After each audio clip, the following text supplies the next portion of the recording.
All right, I want to thank everybody for joining us here. We are now live, and Sophia is going to be discussing some very important things here. And I'm just going to make sure that there are no other audio issues on my end. And if there are, we'll take care of that because I can hear myself in the background. Sorry, And I'm hopefully trying that's okay. to use it I thought right it was now. my feed, but that's all right. But No. Sophia is joining us here. You've got some very important stuff for us to talk about, and I just like to give my encoder a few seconds to catch up to make sure the health stream is okay. I want it to show green, and of course, it's going to show me yellow. So I'm going to check that. That usually means that I am operating a bit higher than I should be on here, but that's okay because of the internet issues and everybody's on the internet at the same time. This looks good, so I am going to make sure that that is on mute. Then I'm going to bring up the PowerPoint here that I have. Looking at slide 1, which is just a basic standard thing here. DNA and item 57 with Sophia. So you have brought up some very interesting things, and I'm going to pull up my show notes that we have here. I don't know if they're going to be in any order or not, but I'll make sure that these notes and these links are that people can access these, and of course we're going to post this into the group. But we are live right now, so if anybody is in the chat room, if you have any questions, any comments, or concerns, this is the perfect time to go ahead and ask those. We're going to ask that we kind of stay on topic here, but after this presentation is over, if you have any questions or anything that you'd like to talk about, we'll try to hold on the line and we will try to address those. So with that being said, this is Gray Stage episode, I believe, number 181, if I'm correct. I could be wrong. And Sophia, you have the floor. Let us know your thoughts here. Start us off. Well, let's see here. We're going to go to item 57, which was the bullet that went through the living room ceiling by the light. It ended up into the attic. And when the police found this item, was it February 14th, Greg? They found it on February 18th, I believe. February 18th or February 19th. So pretty much 1 month Okay, later. thank you. A month later, correct. Uh, they said that this is the results of the laboratory examination. Blood was not detected on item 57. However, a sample was collected from item 57 as item 57-1. There was a nuclear test done on this, and they said it was a male DNA profile which matched David Timothy Crowley. And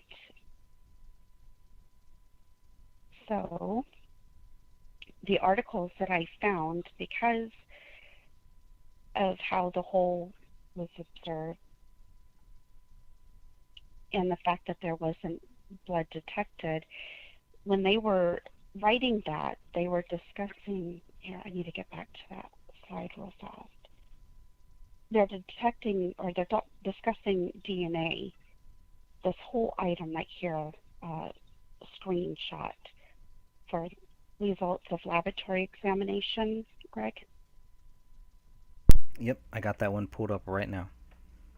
Okay, that is discussing DNA. So they did find DNA on that one area. Now, if we could go to article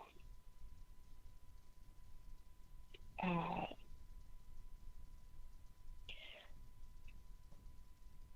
can you are you able to pull up successful DNA profiling from cartridge casings? Is it possible? Yeah, which article is that? I got DNA profiling from cartridge casing. Is it possible? Okay, let me pull that one up right now. We'll take a look.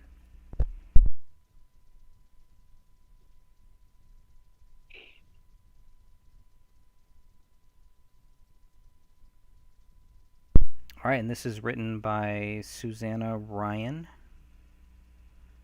I got that up on the screen right now. Looks like December And 10th, 2015. what I was going to focus on in regards to this was they were extracting DNA from fired bullets and cartridge casings. And the type of DNA that they were bringing from this was possible transfer touch DNA, and that it was still able to survive on the bullet casings and the fragment that comes out of the casing. Is that correct? Catherine, are you still here? Yes, I'm still here. Yeah. It's called a fragment, right? When it comes out of the casing. Once it, yes. Once once it hits something and it then fragments, it's a bullet fragment. Okay. It's still it's a projectile until it hits something and fragments. Thank you. And so what they are discussing is that they could actually find DNA, which is left over from your fingertips, and as you're loading the bullets into the gun, the magazine clip. I suck at this. I'm sorry. I don't know the terminology for guns. Don't call it a clip. And, I got in a lot of trouble for calling it a clip. That's all I'll say. That's all I've learned. The magazine. It's a magazine. Yeah. Thank you very much. Okay, so like I said, I don't know very much about them, so I just want to try to be as accurate.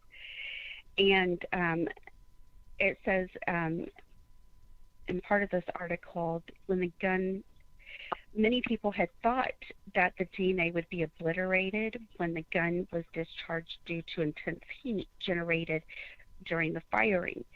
And in fact, it is estimated that the internal temperature of the firearm chamber can reach up to 18,000 degrees Celsius, and between, that's a lot of technical DNA, a lot of technical terminology.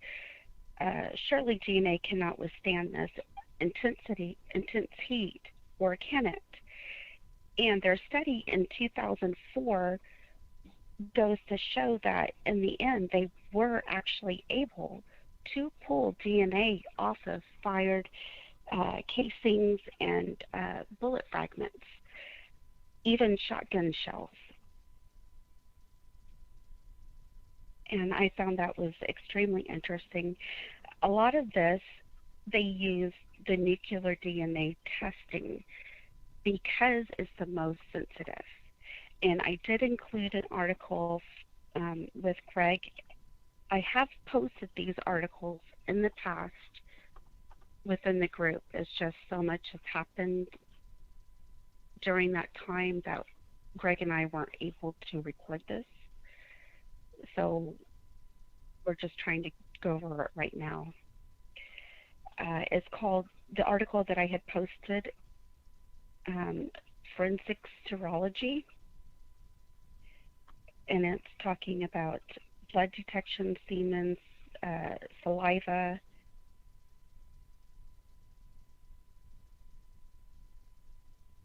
and then there was another one.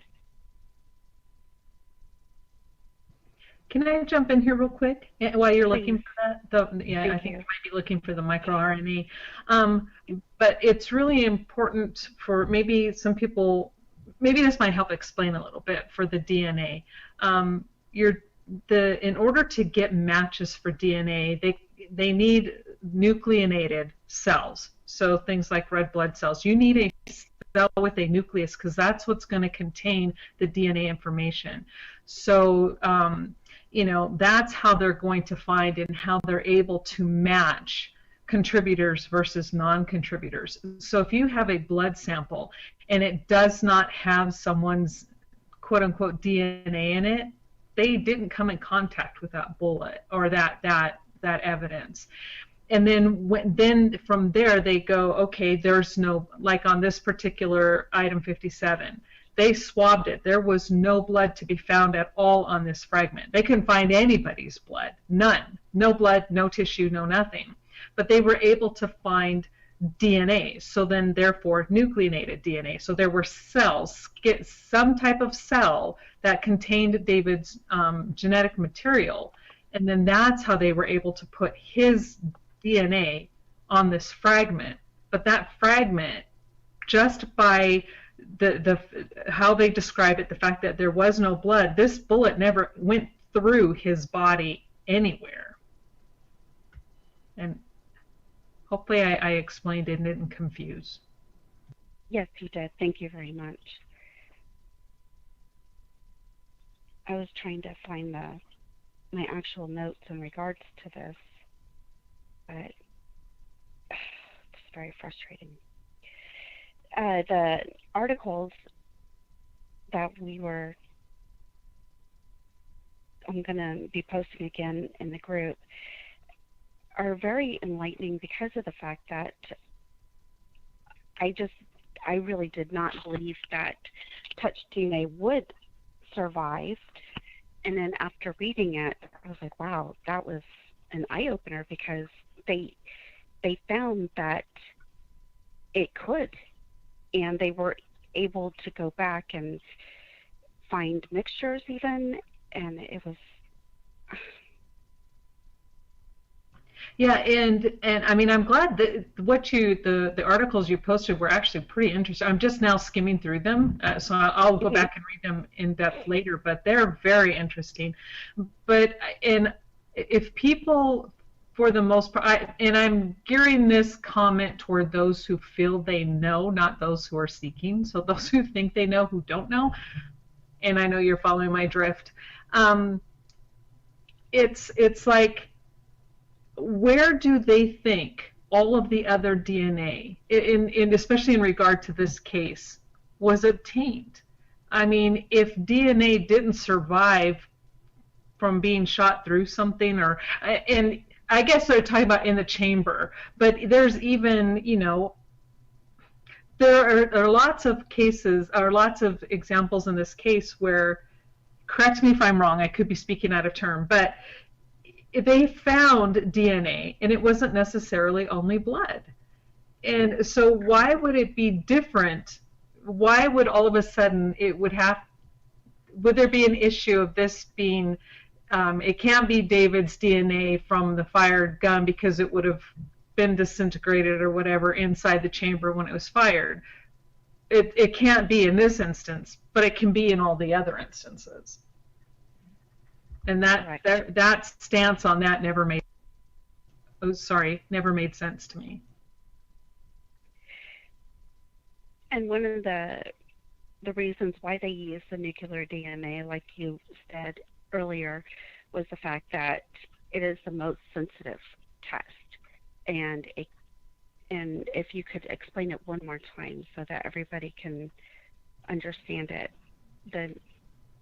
Yeah, then they generally will go with, in order to get any kind of a DNA profile, you have to have a cell with a nucleus, because that is where the DNA is contained.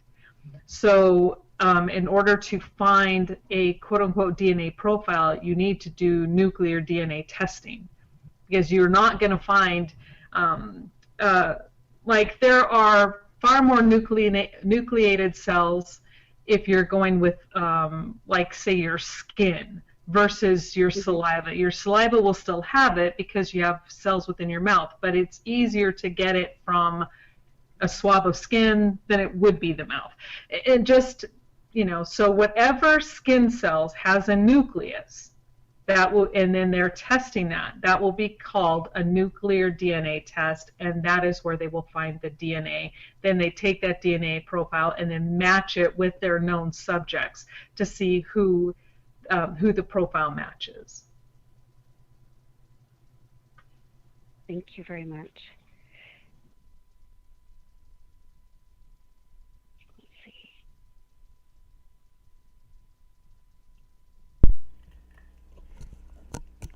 I think that's one of the strangest thing is item 57, and I think by now everybody knows that. I think anybody who has only seen The documentary probably has no idea what we're talking about. They have no idea about item 57, no idea about item 53, no idea about the evidence that clearly shows that there is no evidence that David Crowley was guilty. There's barely any evidence that shows that he was even at that scene, aside from the fact that it's his house.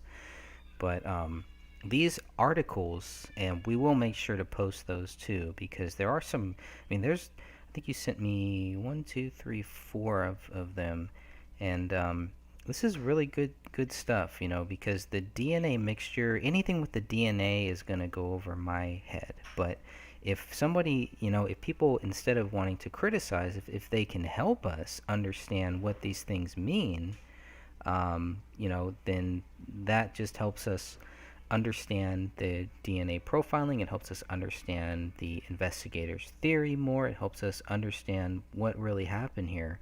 So it's like trying to get a crash course into this stuff has been challenging, because it's not something that is in my nature. It's not something that I necessarily would want to go out and just study on my own. But now I have a reason. This case has given me a reason to look into this stuff, to try to understand these DNA questions. And I think one of the biggest thing is that a lot of times people don't want to ask questions because they don't want to look stupid. They really want to look like they have it all figured out. And I think with a case like this, and if you're going to be involved in something like this, you can't do that. You have to be willing to ask those stupid questions. And well, and the thing to remember is, like, I had so many college professors, and even in high school, they would always say the only stupid question is the question that's never asked. Asking a question is not stupid. You have to ask it. Yeah. Yes. The only one that's stupid is the one you don't ask. Yeah, and I probably should have mentioned that we also have Catherine and Stephanie here too. Sorry, I didn't really introduce you here, but you both are here. We just recorded the podcast that will be coming out on May 1st, so I'm looking forward to that. But you both hung around here to kind of join us with some of this topic here. So thank you for that. Thank you for having me. Thank you. And I'm in the middle of posting these. I'm posting the links in the group right now. I'm sorry. After coming off the other call, I thought it would be easy to go into this call, and I'm just finding myself a little flustered. And I apologize to the. No, you have a lot going on there, girl. You have a lot of information, a lot of good information. So, but as you're doing that, like Greg was saying, for those who are relatively new to the case, I believe what Sophia really wants to cover is item 57, and that was the spent bullet fragment that was found in the attic a month after the bodies were found. This was not discovered by the police. This was not discovered by BCA. It was not discovered by the cleaning crew. It was discovered by Chris Klein, who lied to the police about who he was there at the house with. And I say he lied because he told the police he was there with Dan Sr. Dan Sr. says, no, he was not there. Now this item 57, because when they collected the bodies and they collected the evidence, they had no bullet fragment. They had nothing that had David's blood. They did not have the bullet that killed David. They had the bullets that killed Kamel, or the bullets that went through Kamel and the bullet that went through Rania, but they did not have anything that gave them, okay, this was David's bullet. Now, a month later, Chris Klein calls and says, oh, we saw a hole in the ceiling, so we go up in the attic and we're looking for the bullet, and we found it, so there's a bullet fragment up here. The police then go and find it. They then label this item number 57. And here's the huge bone of contention. It is then implied that this is the bullet that supposedly killed David. Now, upon testing of this bullet fragment, according to lab report number 4, which is nuclear DNA, item 57 in the lab report says, Blood was not detected on item 57. However, a sample was collected from item 57 as 57-1. Then they test item 57-1, and it comes back as male DNA profile. Now we know that there's no blood on it, so it has to be the nuclear DNA that they found. And it only matches David, does not match Camille or Rania. It would not be expected to occur more than once among unrelated individuals in the world. And due to insufficient genetic information, no statement on minor types. So they don't know if anyone else touched this bullet, or if it could have at one point had another person's DNA. It only had David's nuclear DNA. So that nuclear DNA, which is what Sophia is now showing you with the reports, is that it can survive, and it does survive, the firing pin and the mini explosion that occurs within the barrel of the gun. Once it fires, that DNA still survives, and that is what is located on this bullet. No blood, no hair, no tissue, but the DNA that did survive.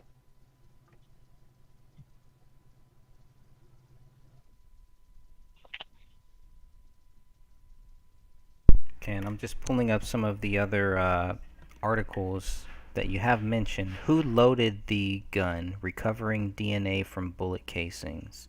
So that was one that you had mentioned that I thought was really good. And again, it's like I feel like I'm back in school trying to learn trying to process all of this stuff. And I think that's the biggest thing. It's maybe one of the reasons why so many people, when we talk about DNA, why it goes over their head and they don't take it seriously, is we don't know anything about DNA. It's for people that know it, and and I've talked to some people that know about this stuff, and they're almost like, I wouldn't say that well, you know what, the people that I have talked to, they do kind of look down on people that don't know about this stuff. And it's like, well, help me learn about this stuff. I want to understand DNA. I'm not trying to understand DNA that will prove, or that will go into what I think happened here. I just want to understand the DNA process and how it relates to this case. And it's been a challenge. Mhm. I know that when the BCA lab reports came out initially, I took, gosh, quite a while. I binge watched every video I could get on YouTube in regards to trying to understand some of the terminology. And I'm the first to admit I am not an expert in this. I've always said that I was not an expert in regards to this. But I took the time to try to learn what we were reading and to understand what we were reading. And only because when you are trying to talk to somebody who knows about DNA, who studied it and is an expert, it's like they're speaking a completely different language. It is so over your head. Yeah, I've had the same thing. That's exactly it. But if they're friends, if they're good people, if they're people, teachers, usually those are the ones that are more tolerant of me asking the same question over and over again. And that's why I kind of wanted Catherine on this call, because she understands it a little bit more and she can break it down. Right. Well, and just to give everybody else, a little bit more of my background, is like, I was a nursing student for a long time. I had to go back and retake courses, but I've taken anatomy and physiology 3 times, full course. I had like a year and a half anatomy and physiology. But due to health issues, I couldn't complete it. But I was an EMT for almost 10 years, and in my college courses, I had to take classes like microbiology, and of course A&P, and then also I took medical terminology. And then one of my jobs while I was in college was working for Roche Biomedical. So I have quite a varied work experience in this field. And I understand how it can be so daunting, because I know when I first sat down in class, you just sit there wide-eyed going, there's no way I'm going to know this by the end of the semester. But, it's not always easy.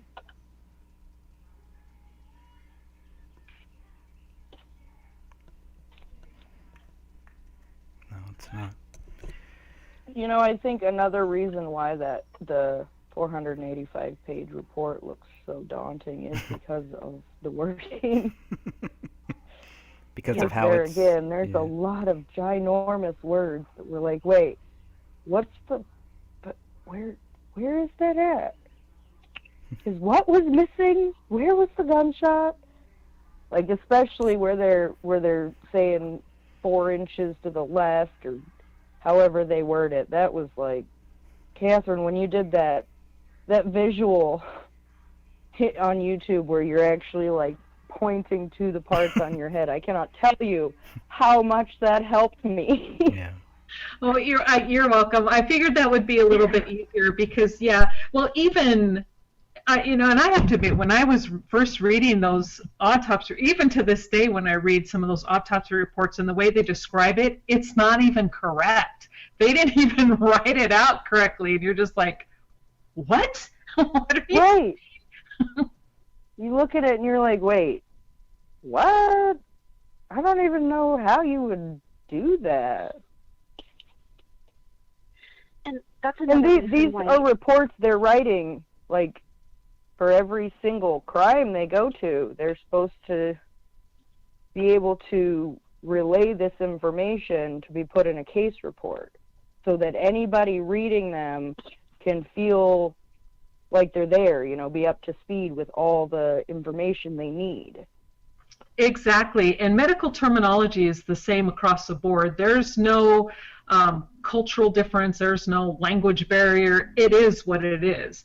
And the fact that all three autopsies were written completely different, one not even using real medical terminology, is just stuff you swear they made up, is like, wow. It was, yeah, that's about all I can say.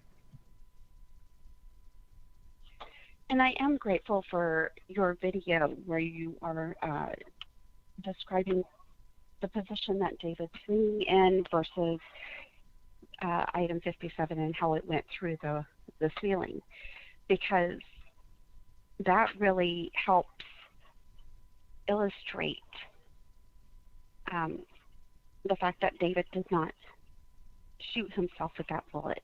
There's just, unless somebody moved his body. Yeah, and a lot of After the people, fact. and what a lot of people I don't think understand about this particular bullet itself, yes, it may be a hollow point and it may be a 40 cal, but it loses a lot of its velocity or the speed at which it travels once it hits a hard object. So there's no way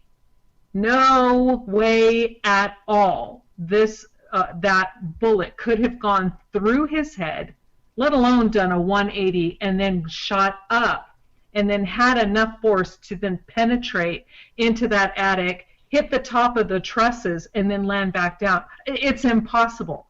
Once it goes through, it virtually will then drop. It kind of goes through, you know, depending on what it's going through. But when it hits something hard, it then expands. It loses the vast majority of its velocity, which means it slows down tremendously. And so there's no way that they will ever convince me that's the bullet that killed David. No way. Yeah, between the lack of blood, skin, tissue on the bullet, and the lack of momentum that it would have had to have to punch through the ceiling and end up in the attic, that's not the bullet that killed David. Exactly, and then they never really, now see, if they had brought in a blood spatter analyst, someone who then could do the strings, find each drop and bring it down to a focal point, they could have easily pinpointed where to very good accuracy, where these bodies were and whose body was where when they were injured. But they didn't do that. But the fact that there is no blood spatter, there's no brain matter from David or Rania for that matter. I don't even know if they found any of Camille's brain matter. and I don't mean to be crude, so please, you know, I have to understand us medical people, we just say it like it is. We don't mean it crude. But, you know, there's nothing that shows a bullet penetrated David's head in that living room. So either he was not killed there, or they had something laid down, which then, you know, caught or, you know, stopped the blood and brain from splattering all over the house, which then tells you someone else is involved.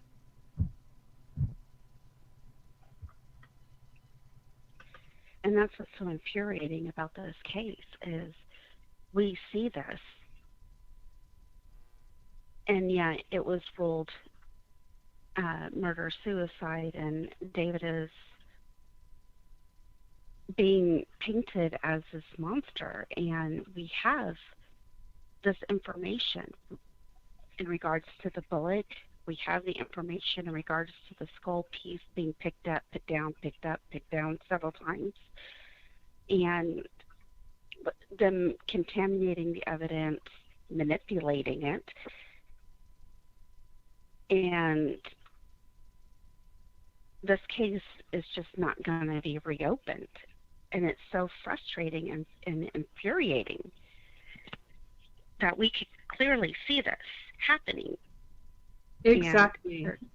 And you know, and like I've, you know, said before, it's like I took that photo of the one of the bodies that is, I think Greg showed it on one of his videos recently. And, you know, this was a while ago, so I had access to that photo before. And I just showed it to some police officers that were in a different country. I had contacts over there because, you know, people here in America, sometimes they tend to do the buddy system. Oh, if a cop said that, I'm not going to, you know, say something against them. So, yeah, most of them here will remain silent. So I took it to a different country and brought it to them and said, hey, can you take it to your detectives and tell me what they say. Just show them the photo and then give me their gut response. And so when they took it to their detectives, their investigators, and they just said, okay, what does this photo tell you? The only thing they said is, that's a triple homicide. I mean, and they were just matter of fact, no question, it was not, was this a possible suicide? Straight out of mouth, triple homicide. So so to have that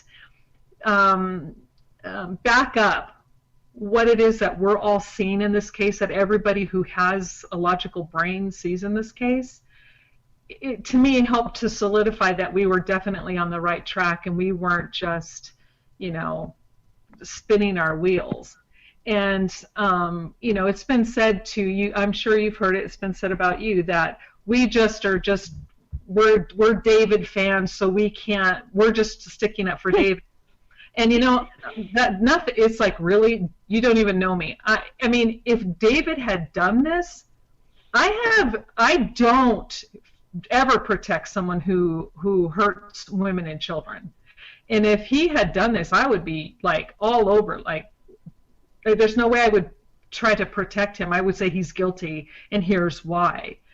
But to blame him and call him guilty and vilify him for something he was not only is he innocent of, but he was brutalized horribly. It's like, no, I take a huge offense to that. Thank you. You know, a lot of that's an assumption, is if you believe he didn't do it, you must believe his whole New World Order thing. I have a lot of words for it.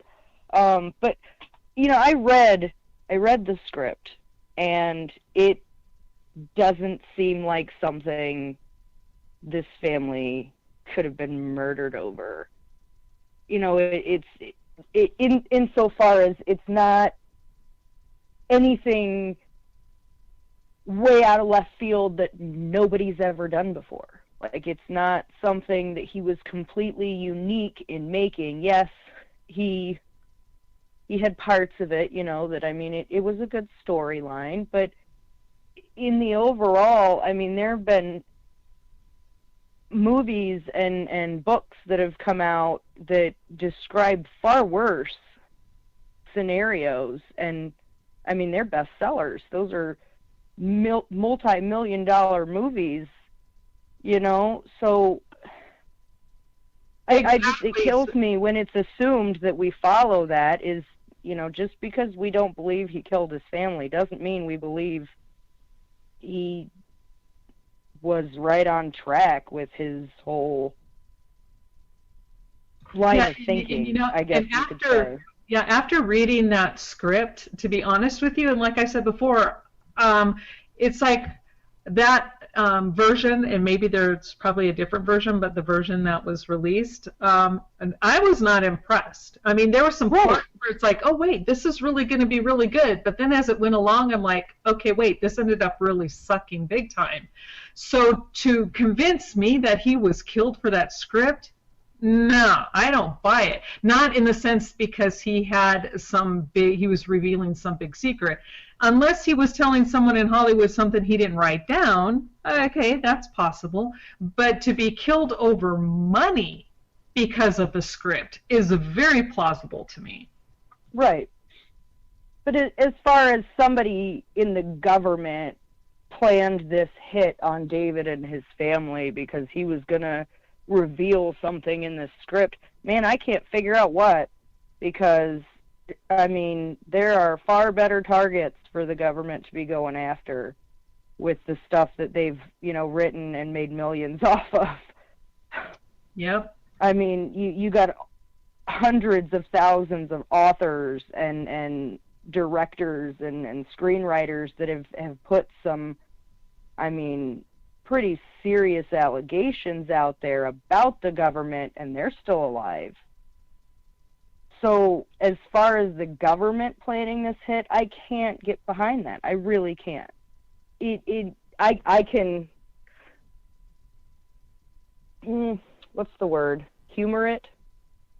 You know, like listen to that side and consider, you know, their points.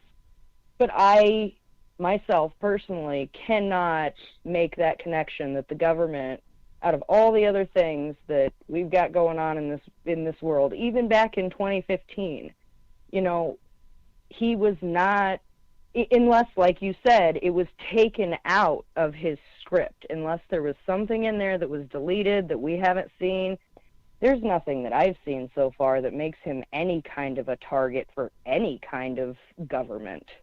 Right, and the only, I will step forward and say this, because I don't mind opening mouth and inserting foot, but I will say this, that I see it as a cover-up, a quote-unquote government cover-up, in the aspect of the police are covering up the murders, the triple homicide. Now, what is their agenda behind that? I don't know. Now, is it because they were told to, or is it because they were lazy? But there's a definite cover-up in that regard. Now, but does it go higher up past them? I don't find that connection, so I can't rule it out. But it won't. It's not my it's not necessarily my number one go-to. Right. You know, it's crazy though, because you look at, he was speaking at all these different rallies and things like that, and yes, he had a very good way with words when he was speaking at these things. So in all honesty, there's a very wide, you know, if it wasn't somebody in his family or Kamel's family or somebody that was friends with them, there is a whole world full of people that could have watched the live streams when he was filming Gray State, or, you know, followed him and just like stalked him and wanted to kill him. We have no idea if that's the case, and if that is, who says we're ever going to be able to find that? If it was just some random person who was stalking him, I mean, Jesus. But we don't know, and that's the thing.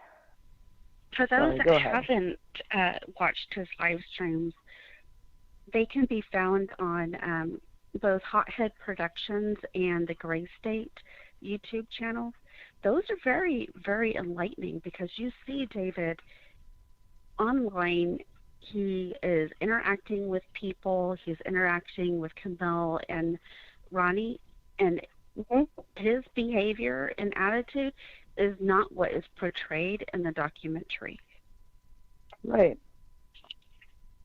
And so I welcome all the new people to please go watch those live streams, and you'll see that how David was described by his own friends and family is just, it's despicable, because that's not, they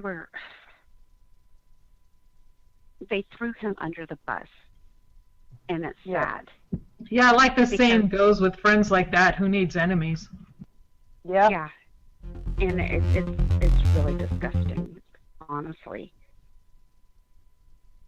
So You add in all the years worth of snide comments they've made about somebody that they were so close to, that just really blows you out of the water. Because, I mean, I know several people who have OD'd in, you know, that I was friends with, that I went to school with, that I hung out with. But, you know, I know that was, you know, their choice. That wasn't like, you know,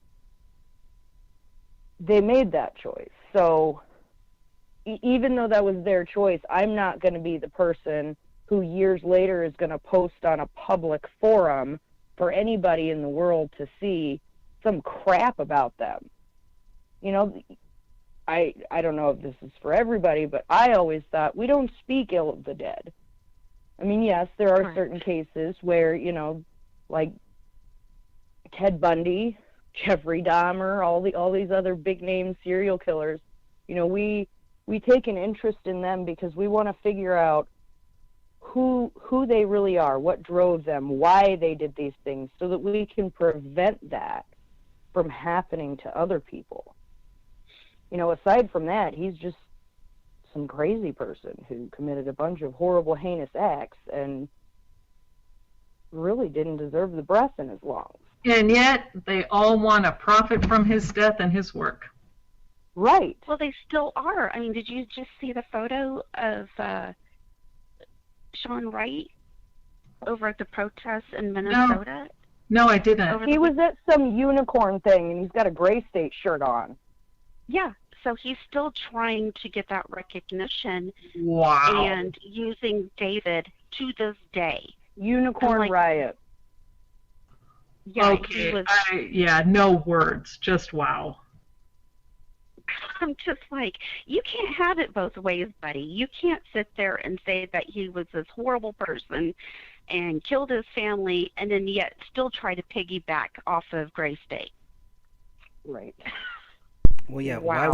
Why would No you words. wear? Absolutely no words. I don't understand why you would wear a shirt created by a murderer, by someone. Yeah, if they that you believe think- he did that, why are they promoting Gray State anyways? If they Yeah. honestly believe he did that, they're just reminding everybody that he supposedly went crazy and killed his family. That doesn't make No. sense.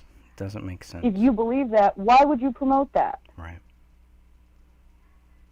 If you don't believe he did it, I could see why you'd want to promote that. Or if you believed in Gray State, I could see why you'd want to promote that. But Sean doesn't make. That would make as much sense as Danny Mason or Mason, whatever his last name is, Hest. One of them, Hendricks, yeah, one of them popping up wearing Gray State shirts. It wouldn't make any sense whatsoever. Well, Greg, I see that you're no longer live, so are we done with this topic? The item 57? We should still be live. Why are we not? Yeah, Yeah, I think we are. mine shows that it went off. So am I in the wrong one? How dare you? No, it should still be. I'm looking at it now. It looks like it's still live. That's really I've all got that it I on had. my end. It's still And mine laughing. didn't shut off. That was weird. Okay, that was bizarre. Okay, And well, before I go, is there anything else you wanted me to say about this, Sophia, or are we good and you're going to take it from here? I think we're good. That was everything that I wanted to cover. I put the two articles in regards to DNA and finding it on the bullets after fired in the group for the members to read.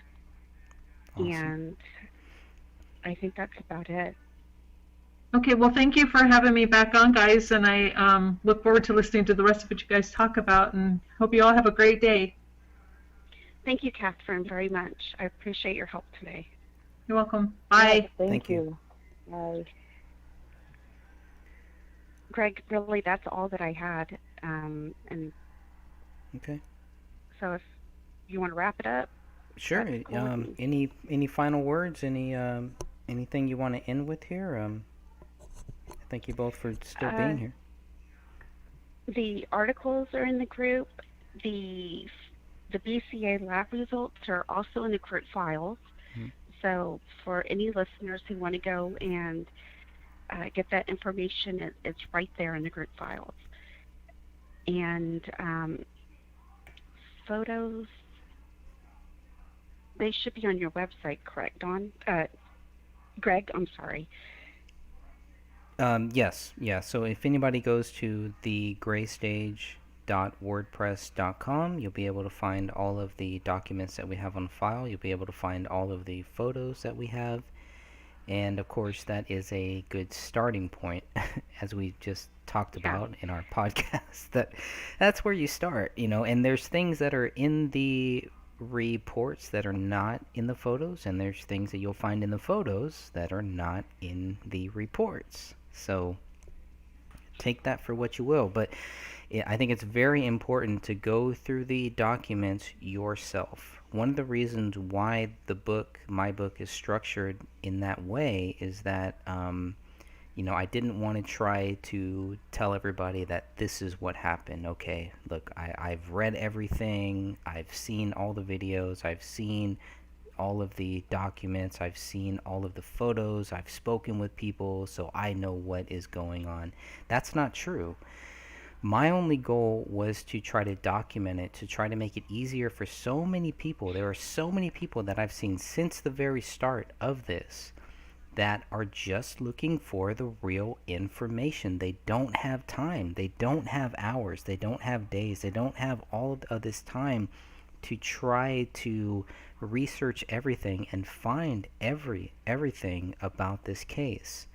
And I tried to do it in 200 pages, but it's just the very start. There is so much more to it. But when you get people that are just telling you not to look any further, people like Sean Wright, who are out there at this protest out in Minnesota, still pushing the same stuff that he was pushing back in 2012, and yet, a guy like that you cannot trust. You cannot take a person like that seriously, because it is a person who is trying to tell you that he was there. He was David Crowley's Rolodex. He knew everything about the project. He still knows everything, and he knows that David Crowley is guilty and can't provide one piece of information that David Crowley is guilty. There's something wrong with a person like that. Whether they are an informant, whether they are a useful idiot, whatever they are not a truth seeker. They are not somebody to be trusted. They are not a sincere person. And there's many people out there just like him.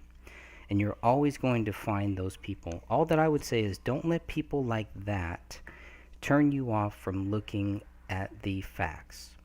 Don't let them say, like he tried to say to me, don't you trust me? Because it was all about trusting him, not about looking at the facts. Focus on the people that are trying to give you the documentation, the photos that you can find for yourself to do your own research. Because the truth speaks for itself. Don't let other people try to tell you what the truth is. That's all I would say. Thank you. All right. And with that, I say, well, let's go ahead and wrap this one up. I want to thank you both for joining me here. And unless you have any final words, I'm going to go ahead and shut this stream down. I just want to thank everybody in the chat room for joining us, and those listening. Thank you very much. Stay healthy and safe out there.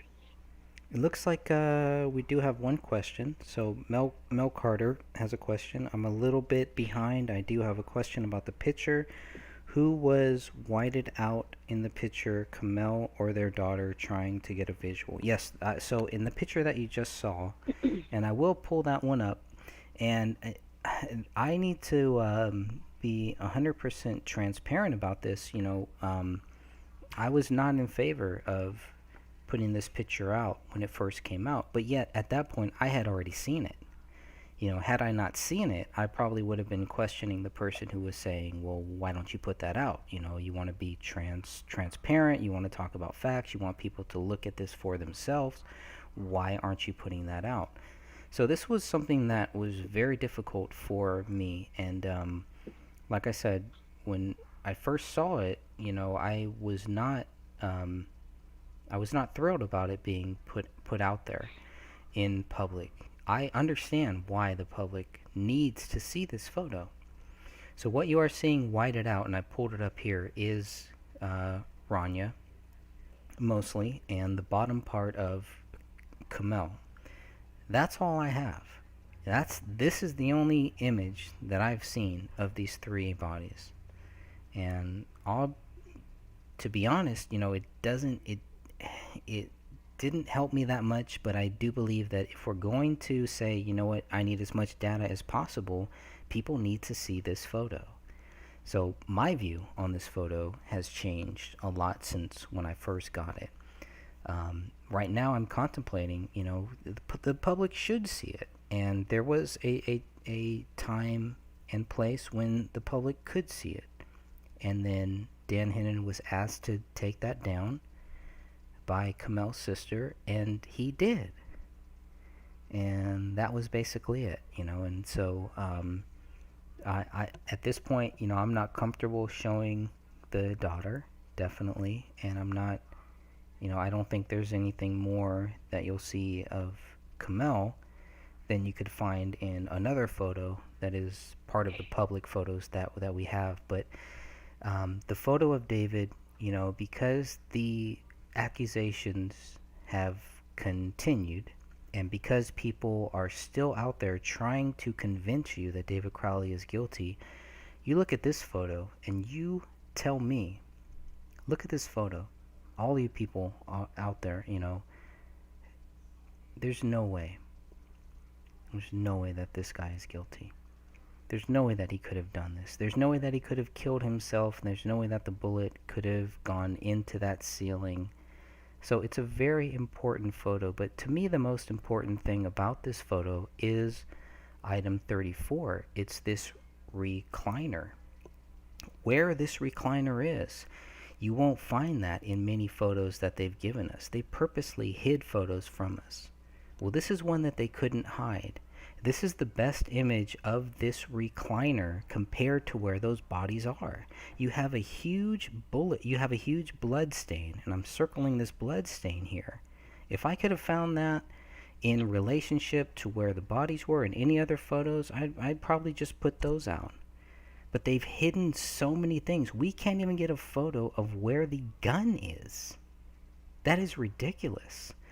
They're telling us the gun is about a few inches from where David's hand is, and I mean, it's just because they have played so many games, because they have, tried to hide so many things.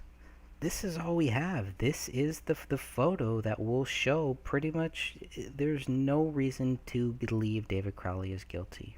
And I think that's why they might have hidden this photo, because it clearly shows that.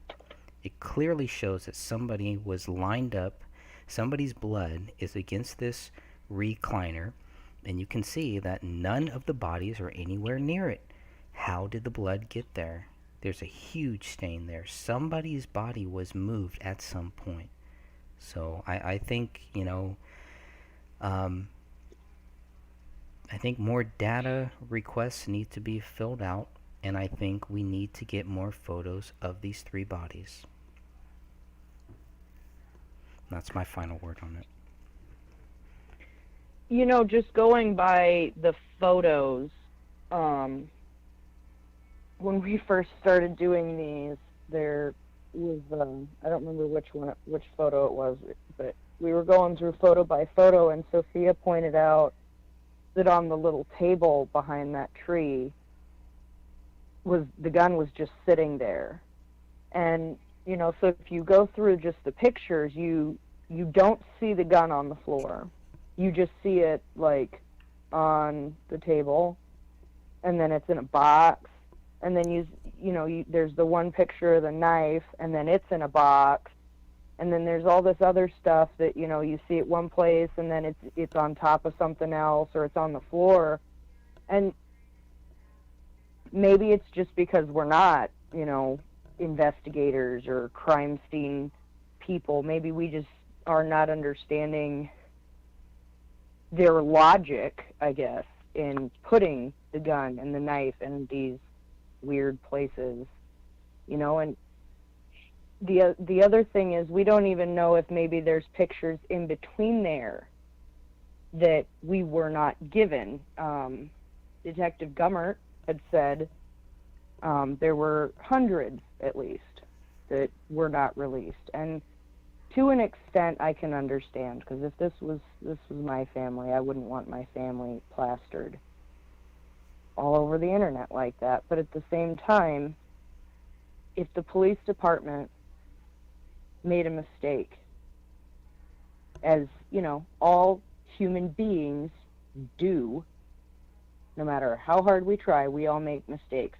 And being police officers especially, they're more scrutinized, when they do make mistakes. But if they were to come up and say, yes, we made a mistake with this case, and just have somebody else reinvestigate it, even if he is found to be guilty, at least we would have the proof, because somebody else stepping in would give you a step-by-step of, okay, well, going down the line, we found this and this and this and this and this, and this is why he's guilty. But if they admit they were wrong, how many other cases are going to be brought up against them that need to be reopened and relooked at? So their hands are kind of tied. I see that. I do also see that,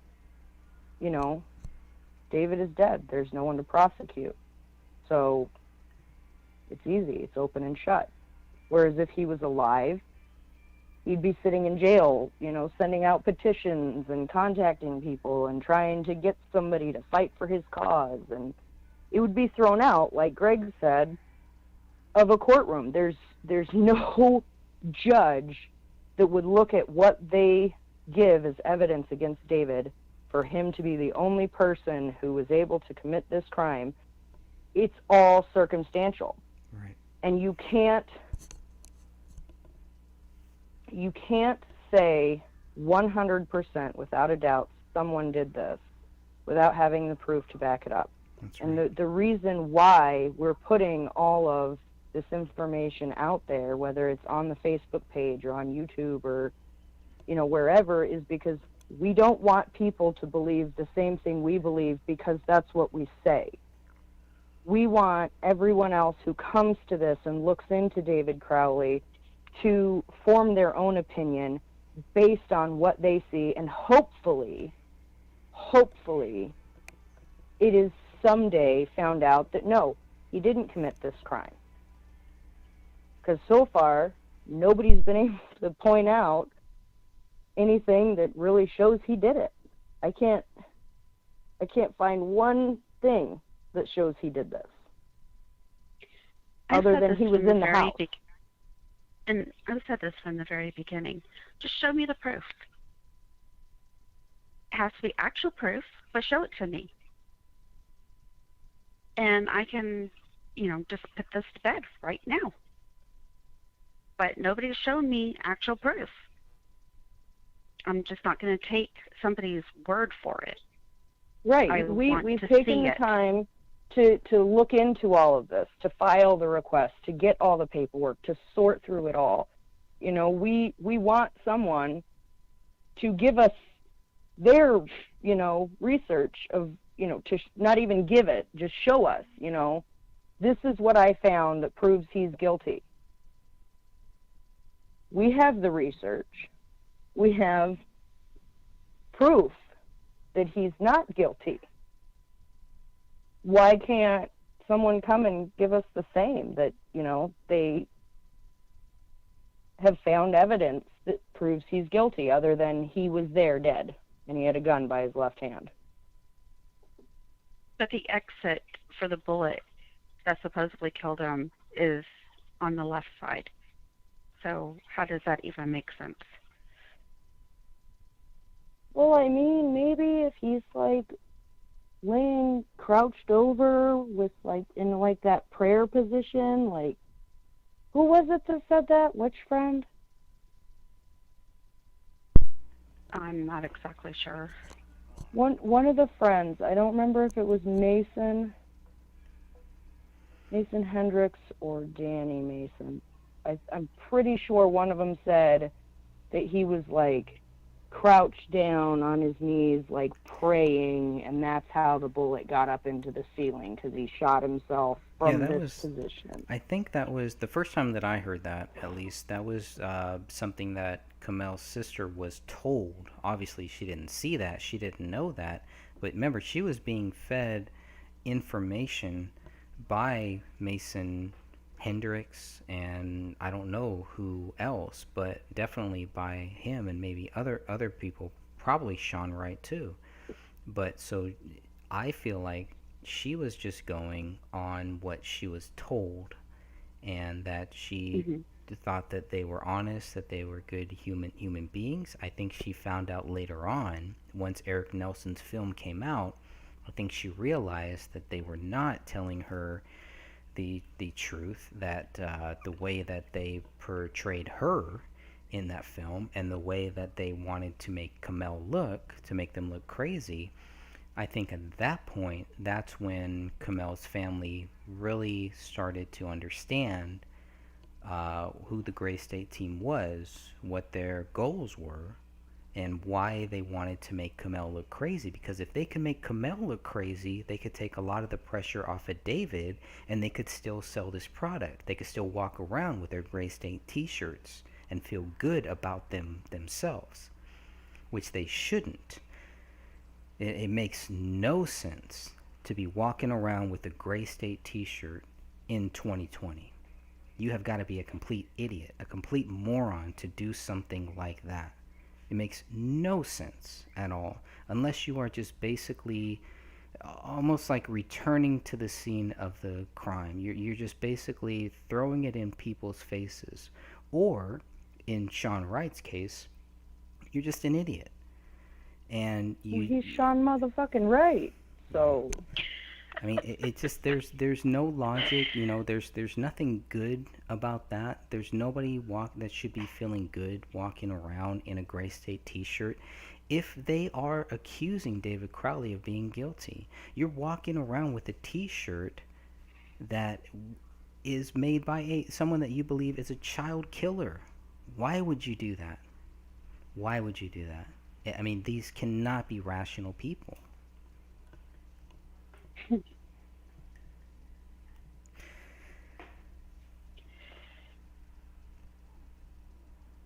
Well, Greg, I thank you very much for allowing me to present the articles and go over this information today. And I am going to have to jump off. All right, let's wrap it up here.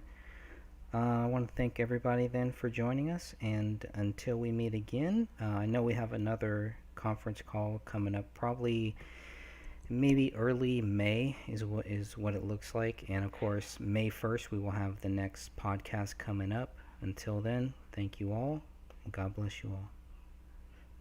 Have a great night, everybody. You too.